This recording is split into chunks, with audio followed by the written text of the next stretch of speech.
I think he's a professor of anthropology, and he's written this book, We Are Sapiens, and he talks about how we got to where we got to. It's very simple. It's a wonderful book, and one of the most profound things he says is that, our big leap as a species was that we developed fictive language. Yeah. The ability to create stories, and those stories meant we could bind larger and larger groups together. And so storytelling is much more profound than it's a great way of communicating information. It is the very foundation of our culture, of our difference from chimpanzees or whoever they are, who talk. Chimpanzees talk. They go, oh, look, banana, or oh, watch out, tiger. But they don't tell stories. They don't have fictional stories in their repertoire, and therefore they can't create culture that holds and binds a group together. And so that's so fundamental, so important. Elaborating a bit more on, first of all, thanks for your time. So I think our readers will thank it, and I will thank it. So if you could answer for us just 3 or 4 questions. I'll give you 3 questions. 3. The Holy Thank Trinity. you. 3 questions. Elaborating on storytelling and linking this with new technologies. What do you think that cognitive computing can do for storytelling? Well, we're looking at lots of, people are coming up with all kinds of scientific solutions to the communication industry, or they hope scientific solutions. I remain very skeptical about these things. Everybody wants it. Everybody wants creativity to be a science, but the essence of creativity is not to be a science. It's to engage with the emotions and to surprise me. And I'm not sure how cognitive computing can answer that.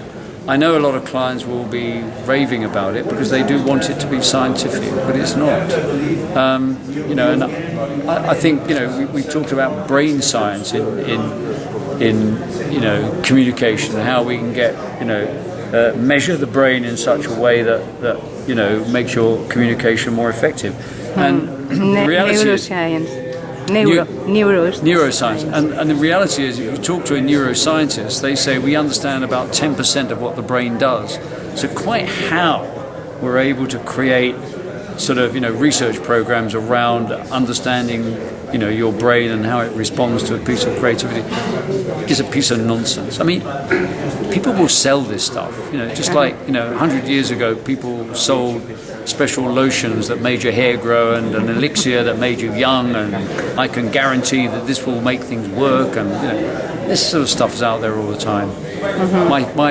Don't buy it, it's bullshit.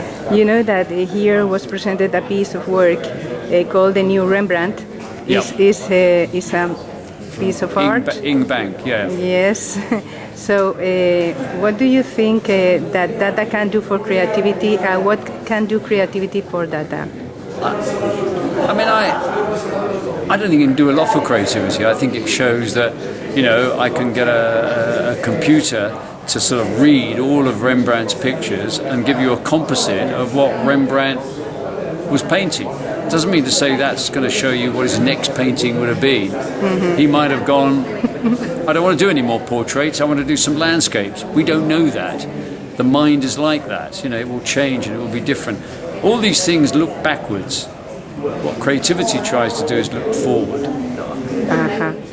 And the third one, I would like one more, just 4. Third one. Like 3 wishes. like a genius of the creativity. Yes. Well, my last question for you is this. You've talked about effectiveness. You say that the aim of the agency is to craft work for the client that is effective, not just talking cool to the doing audience, stuff for the audience. So and doing, I think, a sort is noise for the audience. But I mean that in which extent can technology help to effectiveness in the message, not only in the craft, doing the idea very touching, just the same message. How can technology help the message touch the audience? I am thinking about, for example, just a line written in Twitter that brings all the conversation around a point. So things like that. Can you elaborate on this idea? Right. That's a big question. I'll answer that in a very perhaps different way, because we've got so many elements of technology now, so many ways we can communicate with people. People often use the phrase that, this idea is media neutral.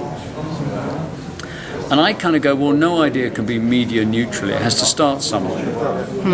And I think you've got to decide, where do you want this idea to start? Where do you want to start the fire? You can't, you don't start the fire instantly everywhere. You have to start the fire somewhere. And that's the most important thing you've got to do. So you look at, you decide, I want to use whatever the medium might be, to start this conversation. Then you create a piece of communication for that medium that is powerful, and people start talking about it. And then you've got permission to take it into other media. But if you're not, I always say I'm media prejudiced. I'm not media neutral at all. And I want to take the idea into a particular media and then start it there. I mean, if you're a filmmaker, you make a movie. Yeah. And people then start talking about it. And then it goes into other things. And then people pick it up and they may do a book about it. And they may do other creative industries understand this and keep it simple. We're making it very complicated. And what we're not doing is coming up with brilliant ideas, capturing people's imagination, and then encouraging it to spread into other media. We're trying to go into all media, and look, it works in all media, but it's not noticed in any of the media. And that's the big problem. So you've got to get noticed.